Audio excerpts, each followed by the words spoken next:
Ladies and gentlemen, it's time for Master Phil in your corner with your host, Master Phil.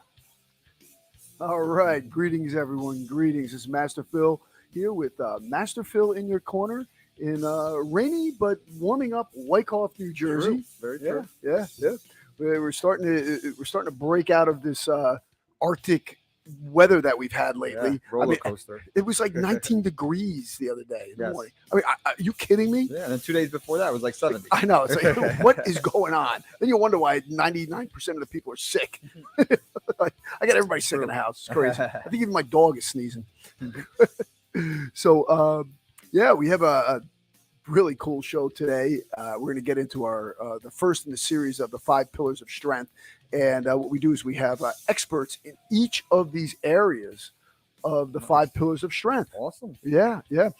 We have emotional strength. We have mental strength. We have, of course, physical strength. Mm-hmm. We have physical strength. You got to have strong money. And spiritual strength. I like it. And we're having expert in each of those areas here on the podcast. Awesome. Yeah, to relay their stories and how they use their strength and tapped on their strength and developed it. Nice. So yeah, it's going to be pretty cool. I'm really looking forward to it. But before we get into our podcast and before we introduce our guest, we have to thank our sponsors. Absolutely. All right. So first, we're going to start with philross.com. One-on-one and virtual training through the Kettlebell Workout Library, over 100 kettlebell and bodyweight-based workouts. We have survival strong, defensive tactics, strategies, combinations, and responsive technique. We also have American Eagle Live, over 200 training videos with kettlebells, bodyweight, martial arts, defensive tactics, knife and stick work, plus technique education. And we also put up weekly workouts there as well. Mm-hmm. And that's only $9.99 per month. So there's like 500 videos there. Yeah. It's More crazy. than that. More I than that. know. This is nuts. It's nuts. And then we have the secrets of kettlebell training. Learn the basic 8 kettlebell movements: a swing, deadlift, clean, snatch, press, get up, squat, and row. Over 100 movements demonstrated and explained in the hard style method of kettlebell training. One-time fee of only $69. That's less than $1 a move.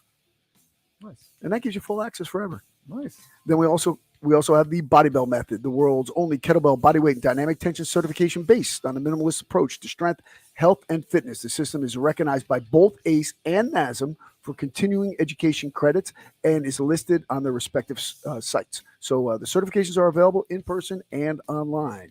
Just hit me up if you have any questions. And of course, the Master Phil in Your Corner podcast. If you happen to miss us or want to listen to our previous episodes, look us up on our YouTube channel, Master Phil, on Rumble, or our new website. It's masterphilinyourcorner.com. Products for training, kettlebells, iso chains, books, etc., all available in our product section on our site under Dragon Door. There's a link on our podcast website as well as the philross.com site. That'll bring you right to Dragon Door. Nice. Join Fit Team for healthy, organic, energy boosting, and weight control supplements. We also have apparel. Join the team or simply enjoy the products. 100% organic. Contact me to see how to get involved, or just follow the link on the philross.com website. It's right there. And also burnalong.com. I'm a featured instructor there on Burn Along. And join me and over 2,000 other instructors for only $14.95 a month. I just did another educational interview podcast with them yesterday on functional training. It's pretty cool.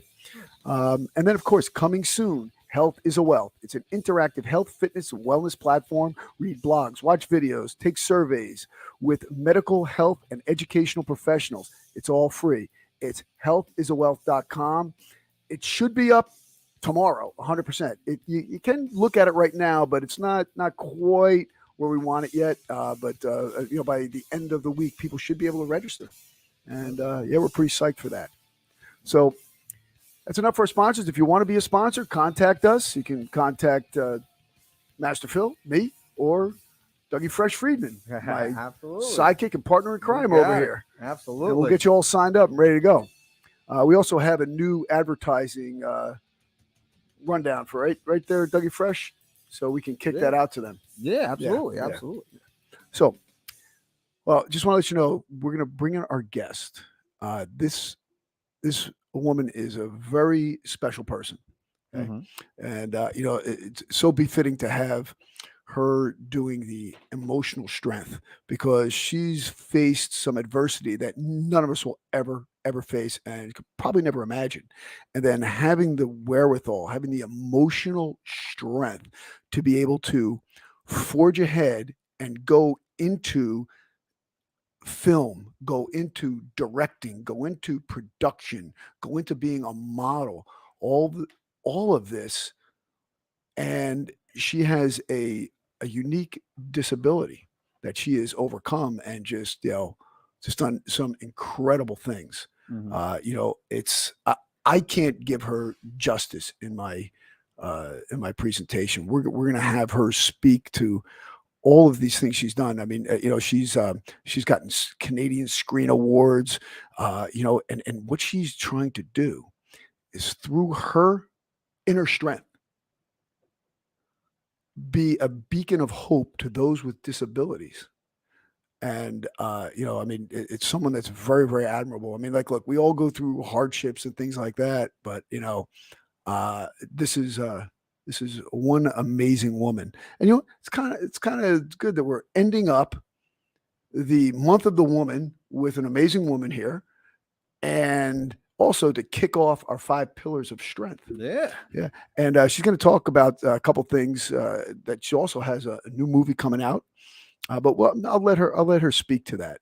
But without any further ado, let's welcome Alison Midstokke to the Master Phil in Your Corner podcast. Hey, Alison, how you doing?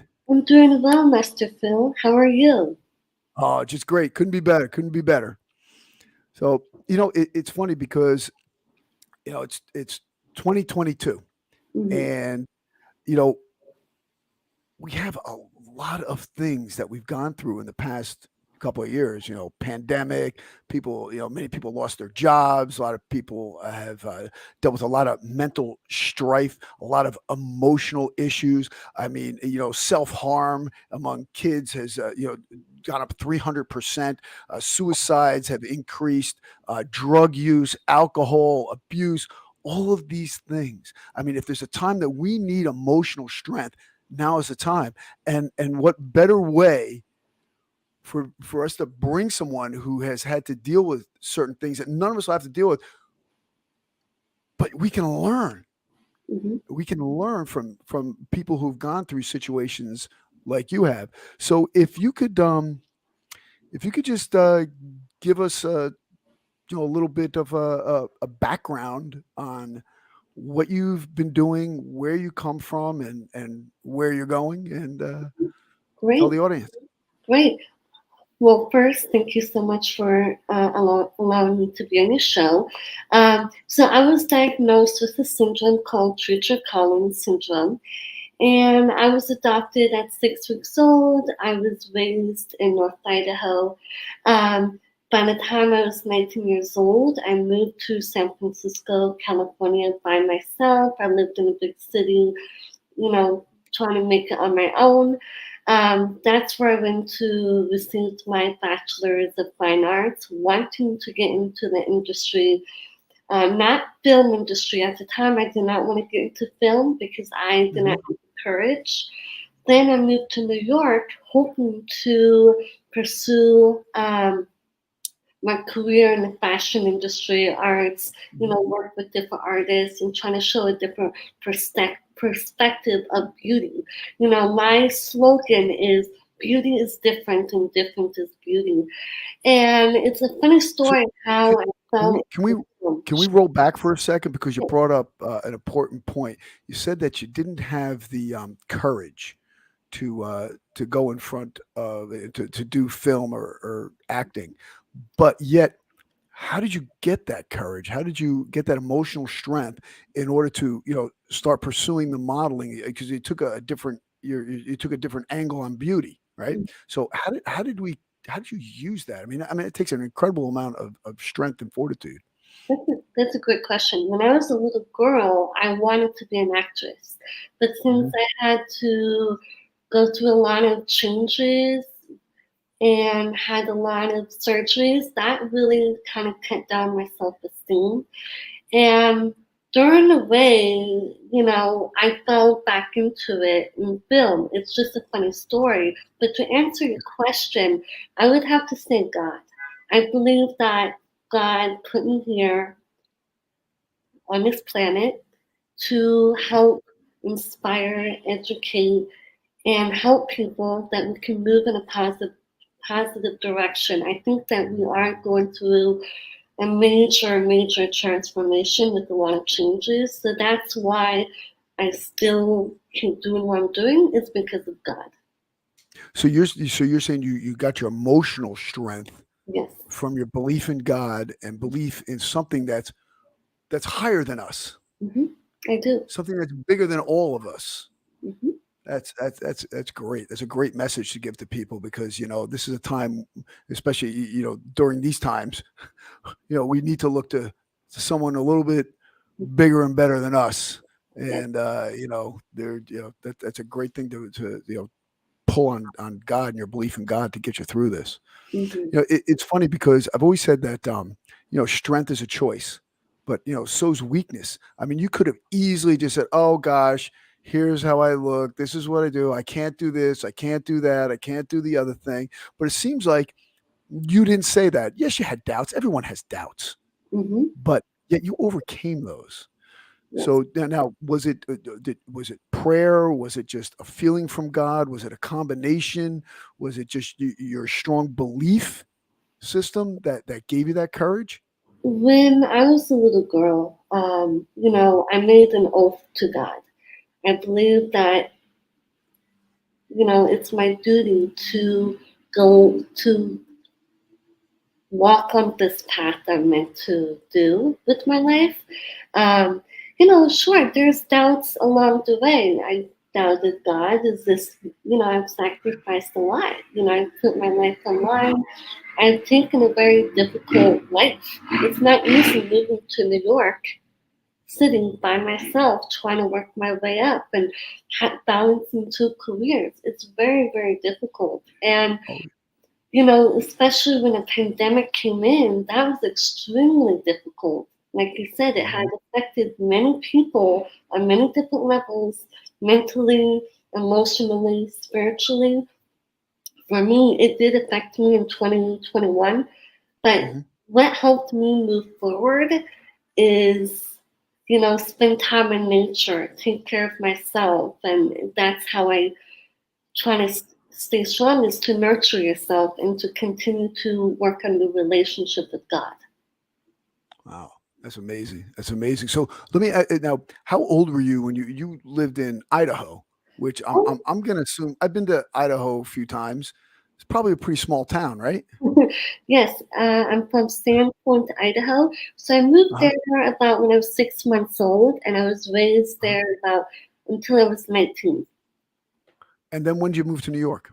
I moved to New York in San Francisco when I was 19, but then I moved to New York in 2008 in my mid 20s. Okay. So first you moved to San Francisco. It was a little bit closer to Idaho, you know. Yeah. Then you decided to be, now what made you go to New York and not go to LA? I wanted to, the fashion industry, Fashion. more Yeah. diverse culture and people.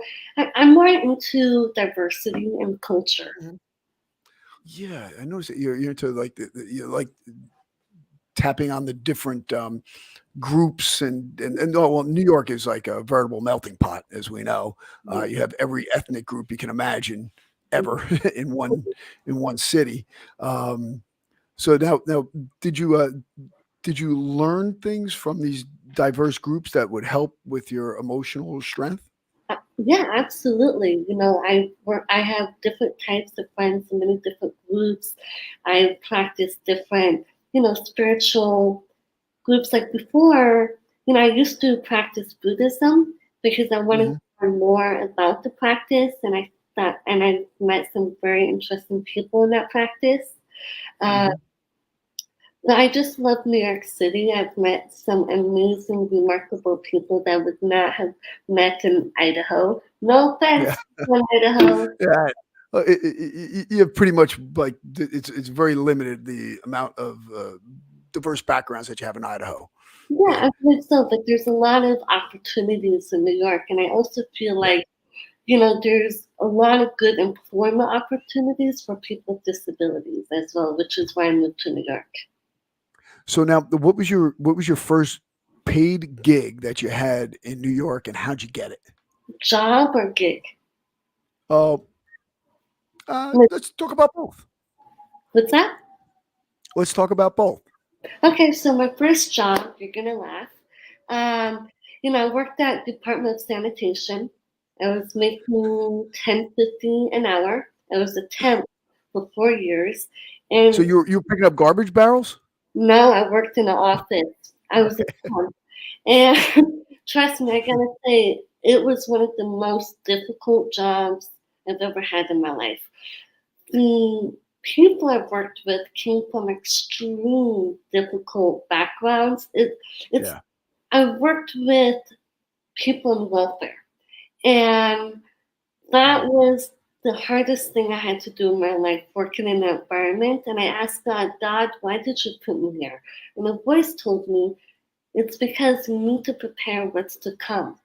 He's right. Now I don't give a damn what anyone thinks of me or what they say, especially social media. Bring it on. Yeah. Oh yeah. Yeah. That, Yeah. God gives you lessons to get to the next level, to be better, to prepare for what's to come. I've always always abided by the adage that God doesn't give you a challenge you can't overcome. Hmm. And Absolutely. some people have more difficult challenges than others. So then after that, what was the first gig that you got or job that you got that was in your given field, the field that you selected, either the modeling or the acting? And so if you could tell us how you got that. Yeah. I have quite a few stories. I'll just give you one Go story. ahead, run with it. How Love I it. got into film. So when I worked at Department of Sanitation, there was a Mhm. man.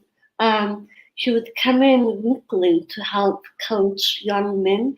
I think he has Mhm. his own production company, and he's also, I believe, a father.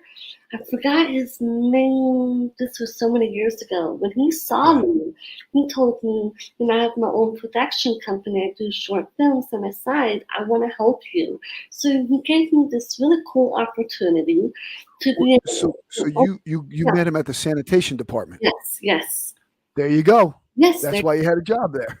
there you go. So he casted me in this small role for his pilot series. It's just an extra. And I remember he wrote me the first check for the day, $50. And I was like, wow, he actually paid me just for one day. And he told me, he's like, this is just only the beginning. You're going to go very far as an actress. In my head, I think this guy was crazy. It's like, what is this guy talking about? I am not interested in being in film, TV, social media, because I was not comfortable about talking about myself and my Yeah, differences. It's right. embarrassing. So one day he told me to apply to a gig on Craigslist. There were two. One for Mhm. a designer's costume assistant, which I did get, and the one above was a extra to be a madman. So I decided to go to the audition as an exercise to go Mhm. against my fears. I went in, I wasn't prepared because it was my first time. So when I went Sure. in and sat down in front of the casting director, she looks at me and says, you have something that no one has. You will go very far. And I thought that was interesting. I did not get the part, which is okay, but I felt amazing afterwards because it was a breakthrough. So Yeah. since then, I was able to get some gigs here and there, and it led me to winning a nomination at the Canadian Screen Awards Mhm. for a film called Happy Face. And you guys should check Right, yeah, I it saw out. that in your bio. Yeah. Yep, Wow. So that film was called Happy Face? yes, Happy Face. I And was now were able you to go to the Canadian Screen Awards in Toronto in 2020. But hopefully I'll go maybe next year. This year it's going to be virtual again, but hopefully next Yeah. year. It's all about the All dress, right. Phil. Wow, that's amazing. So now, your first modeling gig, what was that? Was that for a particular product or for Hmm. what was that for? I just worked with many different photographers as a hobby. I enjoyed doing it. I think I was Mhm. maybe 16 years old when I was in Idaho. But over time, when I came to New York, I do some gigs here and there. But I've worked with some couple of agencies. I just did not feel comfortable with being with agencies because of my facial differences. Yeah.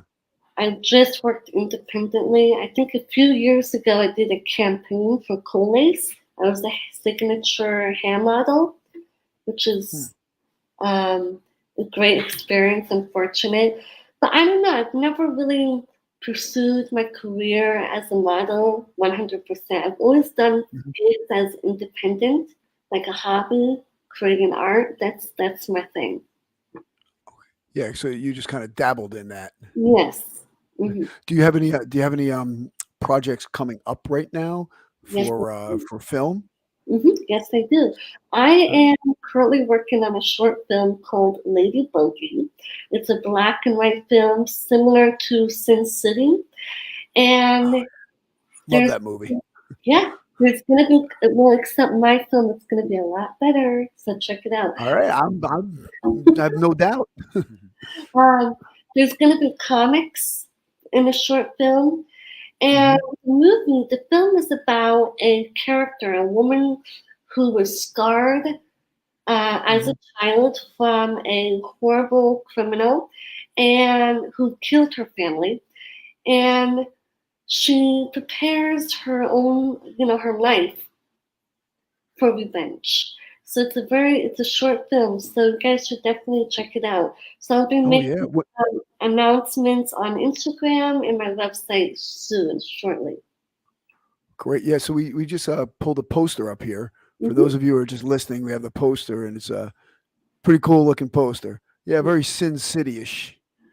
Very Sin City-ish.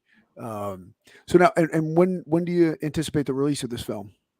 Right now, it's in post production. I plan Uh, on submitting it to a few film festivals. It is kind of tricky because I know from the pandemic, there's been a lot of delays with the submission. So oh, we'll yeah. see how that goes. So I'm hoping I can make the announcement in the next 6 months. That's my goal. Okay, great, great. So if people wanna keep up with you on this, um, should they access your website and follow your Instagram? What's the best way? Instagram is Instagram? mm-hmm. So we Alice have we Instagram. put up your website up there. That's AlisonMidstoke.com. One L, two Ks, Yes, 2K. and then yeah, two Ks, one L, right? Mhm. And then we're gonna put up your what is your IG? Yeah, it's just Alison Midstock. I'm easy to find. Oh, okay, that's real easy. Mhm. Yeah, so we just put that right there. Is that correct? Yes, perfect. Excellent. Alison Midstock at Instagram. That's real easy. Yeah, So you that was follow. good for me. I'm terrible at spelling, so I that know was that a was gold star awesome. for the day. So mostly I was saying one L and two Ks, for Doug. Not so much for you. So you know, what are some of the difficulties that you faced? Because I mean, if you don't mind, how many surgeries did you actually have, and how were you able to pull through those, and how were you able to have the guts to go through with them? And was it scary? Were you apprehensive? What was the recovery like? Because these Um, are all things. yeah, those are excellent questions. The first surgery I had was the day I was born. Um, I would say probably topping around 100 procedures. I'm pretty much done with my surgeries. I think the last major one was maybe 4 or 5 years ago. Mhm. Um, I think that I wanted to. A lot of people with my syndrome, they don't always follow through completing all the surgeries. Sometimes they don't Yeah. want to go through all that. I don't blame them. The reason why I wanted to go all the way is to set an example. And Mhm. again, going back to my mission and making a promise to God, in my mind, I see myself as a warrior. So I'm committed to God and to what I'm doing. It's very difficult. And I think the hardest thing that I have faced is people Mhm. judging me and Right. not getting the opportunities I would like. And I just want to say something. People with physical differences, people can look at you and judge you. But you can be standing next to a pedophile and not realize it. Or a Yeah. soldier who fought for your freedom, for you to say what you want to say, whenever you want to say. He fought for your freedom, but people are judging him because his whole body is, you know, burned. And so sometimes some people have told me, wow, you're very abrasive and did that. Well, I went through a lot and Well, define abrasive. What do you mean abrasive? You're making them face the truth? You have the fortitude to do that? I mean, what do you mean? What are they when they're saying abrasive? Like, because you're facing them down and they feel uncomfortable? What is well, that? I think sometimes I have a strong personality, I have a strong Mhm, mind. That can mhm. intimidate people like, whoa, she's very opinionated, she's very forward. Well, I've been on my own for several years, fighting my own battles alone. So yeah, I am Yep. gonna have a little edge on my shoulder. So, Yeah. um, but at the end of the day, it is what it is, and you gotta Mhm. accept what you have on your plate and make the best of it. You are responsible for your own life and your own actions. Your upbringing is it, it's just what has happened to you, and it's your Mhm. responsibility to decide who do I want to be? How can I overcome these obstacles to get where I want to be?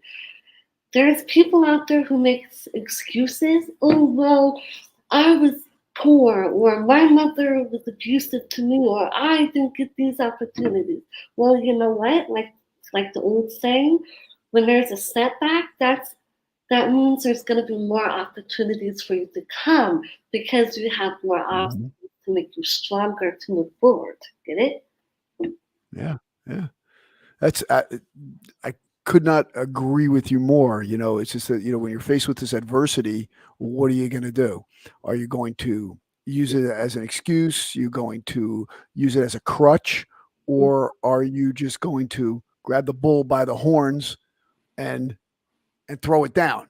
This way, this emotional stability, it's critical to human survival and Mm-hmm. for success. You have to have that emotional stability, and that comes from your strength. Now, have you ever had to deal with any grieving periods in your life? Yes, I had Yeah. so many setbacks in my life. It's it's not even funny. Like the pandemic was a setback, and then I had to deal with. So yeah, how did you handle that? Like, especially now. I'm gonna go. I'm gonna go out on a limb. Because you said you're doing this on your own. So I would say, were you by yourself? Did you and you had to go through this by yourself and locked down alone and dealing with all that kind of stuff? And I so live, that's emotionally taxing because human beings are social beings. mhm, And for us to be sequestered like that is extremely difficult. So, mhm. how did you handle this? And that's like that could be also termed as a grieving period. So, how did you handle this emotionally? How'd you tap on your strength to get you through this? Well, I think again, my strength from God. I'm so used to, you know, being alone. I'm not alone. I have a lot of Yeah. friends. I'm very Mhm. social. But when I say Yeah. alone, meaning I'm independent. I live alone. I do a lot of things alone. So I'm pretty much okay with dealing things alone. Mhm. I spend a lot of time in nature. I take a lot of walks. Nature, you can see I love plants. I Yeah. see Yeah. my plants. Um, Animals, I talk to animals. There's local neighborhood cats who I interact Mhm. with, and they're amazing. I have a lot of friends who I talk to on the phone or Skype Mhm. or interaction. So that's how I try to cope during that time in Mhm. 2021 was more of an aftermath. Right. I would say those were the toughest years of my life. It was Mm. very difficult. You Well, brought years, something up. months. I'm sorry, years, months. You brought something up, and you spoke to communing with nature and being out. There's a book called The Aging Brain, and in that, it's a great book. So if you didn't read it, definitely read it. And plus, I'm getting older, so I wanted to read it. But they speak to people needing to have some type of physical contact with nature, feeling the grass, feeling the dirt, walking in the woods, seeing animals, experiencing nature firsthand is extremely therapeutic. And is provides an emotional release for us because we're rooting with where we come from. Our bond with nature needs to be adhered to. And it's funny that you bring that up as one of your one of your go tos for strength and for keeping your mindset where it's at. Um, it's funny because we are talking about the five pillars of strength, and this one is emotional. But the one thing is that I've noticed too is that you need to have some measure of all the five pillars in order to keep level. Hmm. You know, so uh, that's something that people need to find a balance Hmm. with that. And I mean, you're taking your emotional strength and you're using your emotional strength uh, along with your spiritual strength, Hmm. because your connection with God, your connection with nature, and things like that. Do you do any type of what do you any type of working out, any training for that Yeah, type of release? I'm gonna say Okay. that.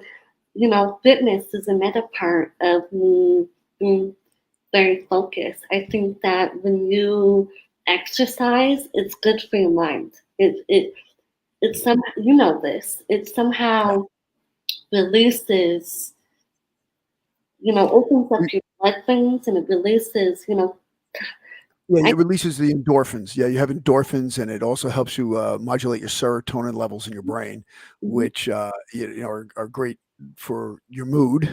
um, and that is it something that you do every day, every other day? I don't do it every other day since I'm transitioning to the office, working in the office. That my Mhm. sleep pattern has been very wonky. But I do work out, I would say 3 days a week, and then I'm very active, like taking hikes, walking. So Yeah. I'm trying to be as active as I can. Mhm. Yeah, so it's definitely part of your routine, definitely part of Yeah. your strength, I'd say, Mm, your emotional and mental strength mhm, through through all of your exercise, through your communication with nature and God. I mean, see now you're putting a couple of these things together too. If you're out hiking, you're accomplishing two goals. You're communing with nature, plus you're getting a workout in. mhm, I mean, you're this. I mean, this is why Central Park is in Manhattan. mhm, You know, it helps people with their mental as well as physical well-being because mhm, we can't just you can't just be in a concrete jungle all the time. You have mhm. to enjoy nature on some level, some aspect. So Absolutely. it's great. So now you have the Lady Bogey coming up, okay? Mhm. And now so I would say the last one you did was the Happy Face movie. Yes, Happy Face. That's a feature film. But the film called Lady Bogey, that's the film I directed, produced, I did everything. I casted my team, I hired Wow. the production team. So it's basically my first short film. Mhm. And if things go well, I'm sure down the road I would like to produce and direct a feature film. So this is your first crack at production and direction. I would That's cool. say officially yes. Before that, Mhm. there was a reel I did called Her. You can find it on YouTube. I wrote the script, but there's not Mhm. much verbal dialogue. Yeah. But Yeah. I don't know if I sent that over to you, but I'll send it to you. And No, I didn't. No, I didn't see that one. And how long is that one about? that was Part about 7 minutes. It's more of like a reel. It's a message. So a lot right. of the work I do, I always like to add messages and Mhm. symbols, and I want people to guess and try to figure out what does that mean, because I want Yeah. them to try to figure out what it means to them. Now you're not the only disabled actor out there. I know you wanted to. Can you talk to us about some other people in film and directing that have had to face similar hurdles and they've overcome them? Absolutely. There are quite a few professional actors. There's a lot of controversy, Mhm. especially right now. And of course, I believe that there should be more diversity in film. Mhm. However, when you look at the production, the casting, the process, it's very crucial when you're looking for a specific talent with Right. training, who has training, and who has to have that spark the audience will fall in love with. It's Yeah. it's tricky. Like, I'm not judgmental. Like, I respect the casting director's decision. I've been there myself. I Mhm. had to be fair with everyone, but I want to bring some things up that I notice that the media does not talk about often. That there has always been actors with disabilities for many, many Mhm. years, up to the 1920s. So Wow. the one I can there's a film called The One That Flew Over the Cuckoo's Nest with Jack Mhm. Nicholson. There are a Classic. couple, yep, there are a couple of actors. His name is Michael. I can't pronounce his name. I have a note here. Just bear with me. I know No, more prepared than I am. So his name is Michael Berryman, and he was diagnosed with hypohydronic ectodermal dysplasia. Hey, that's pretty good. Close enough. wow. It's a And mouthful. yes, and there's a man who played who's an Indian Native American chief in that Yes. film. He's also deaf and mute.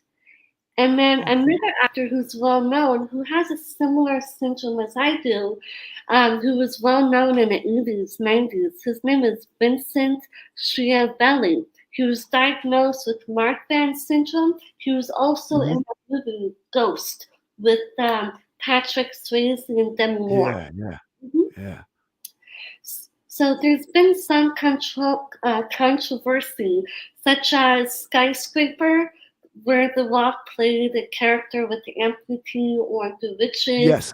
So my Yeah. opinion with the Skyscraper, I gotta be honest here. Some people may not agree with me, but I'm very forward. The Rock had a rough life. He earned his role. He worked his way Mhm. up. There's a lot of A-list actors who have been doing this for 20, 30 years, such Right. as Christopher Waltz. He did not get his break until 30 years by Mhm. Quentin Tarantino, you know? Yeah. And some people say that, hey, we should only cast people with abilities for these roles. Well, Mhm. what's the point of acting? Look at Daniel Day-Lewis in The Left Foot, or the Right, Rain right. One with Dustin Hoffman, or The Other Yes. Sister with Juliette Lewis. Phenomenal. I think Yeah. we should still encourage casting actors who have disabilities or who don't. Everyone should have the opportunity to audition for the role. And I believe hard work and talent pays off. That is my opinion. I'll tell you what, we're big on meritocracy here at the Master Phil in Your Corner podcast. That's something that we really espouse, and it's very refreshing to hear someone else echoing these sentiments, and you're Mhm. coming from a totally different perspective than I am, yet we come to the same conclusion. Mhm. Because at the end of the day, what do you have to have? You have to have a good product. You have to have the right fit. Like you said, you have to have that appeal. The actor, actress, whatever, they have to bring the audience in. They have to Mhm. tap in the emotionality of the audience in order for you to get your message across, or in order for it, to be successful. Mhm. So, you're right. That meritocracy, that earning the position, everyone. I believe everyone should have a fair shot. No one should ever be disbarred, or have no avenue, no matter what, Mhm. disability, gender, whatever. Who cares? Just Mhm. give everyone a fair shot. And if it happens to work out, great. But they earn that spot. And then also that person's going to know that they earned that spot. They just didn't get it because of a disability, or because of Mhm. this, or because of that. You can't go use these intersectional check Yeah, boxes, right? I yeah, mean, we have to get what you earned, right? Yeah. yeah. You can. I mean, Phil, I hear you. You always, preaching the truth every episode, and you can even probably go a step further. Like you could do and be whatever you like to do, and we talk about the police training stuff. As long as you're not hurting or Right. interfering with someone else, and damaging someone else, then do your thing. Yeah, absolutely. Like, we've had so many interesting guests on, and you're up there at the top of them. We get and it's great to bring all this information to our audience, and to the world. And that's what our goal is here. Alison, it's been a distinct pleasure to have you on. Do you have any final words on your emotional strength for the audience out here? Yeah, absolutely. Please follow me on Instagram for updates. And I just want to let people know that make sure to take care of yourself, spend time in nature, and, seek God.